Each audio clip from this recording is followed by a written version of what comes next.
রাস্তা মেরামতের আশ্বাস পুরুলিয়া জেলা পরিষদের মৎস্য ও প্রাণী সম্পদ উন্নয়ন স্থায়ী সমিতির কর্মাধ্যক্ষ সুমিতা সিংহ মল্লয়ের। তিনি মঙ্গলবার সকালে সাংবাদিকদের মুখোমুখি এই কথা জানান। প্রসঙ্গত উল্লেখ্য, বেলডি মোড় থেকে কুকুরচারি মোড় পর্যন্ত যাওয়ায় প্রায় 7 কিলোমিটার রাস্তার বেহাল দশা। ভোগান্তির মুখে স্কুল ছাত্রছাত্রী সহ নিত্যযাত্রীরা। সেই বেহাল রাস্তা সম্পর্কে প্রশ্ন করলেই তিনি জানান, খুব শীঘ্রই সংস্কারের ব্যবস্থা নেওয়া হবে। রাস্তা বহুত অসুবিধা, গাড়া হয়ে গেছে, আরো গাড়া হচ্ছে বর্ষায়। দীর্ঘদিন ধরে বর্ষায় গাড়া হচ্ছে। আপনার পরিচয়? গাড়ি নাম? এখন আপনার বর্তমান কি চাইছেন? আমরা চাইছি রাস্তাঘাটটা ভালো করে হোক, যাতে করে জনগণের না অসুবিধা হয়।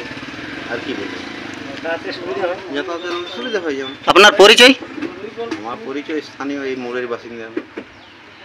প্রতিশ্রুতি দেওয়া হয়েছে, অবশ্যই কাজগুলো করছে। একটা কাজ স্টার্ট হয়েছে, যেমন বেড়াদা আমার জেলা পরিষদের দুটো রাস্তা, একটা অলরেডি হয়ে গেল এবং একটা হচ্ছে। তুমরাসোল অঞ্চলেও একটা রাস্তা গোসাইটি থেকে পাটপুর সেটাও কাজ আরম্ভ হয়ে গেছে। বেলডি থেকে কুকুরচাড়ি রাস্তাটাও দেওয়া আছে, সেটা চটজলদি অবশ্যই আরম্ভ হবে। সামনে বর্ষাও নেমে গেছে।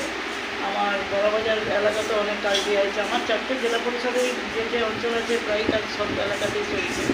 তো কাজ তো দেখুন, একসাথে তো সব কাজ হবে না, একটা করে কাজ অবশ্যই হচ্ছে। কাজ আগামী দিনে সব কাজে কতদিন অপেক্ষা করবেন এই অবস্থায়?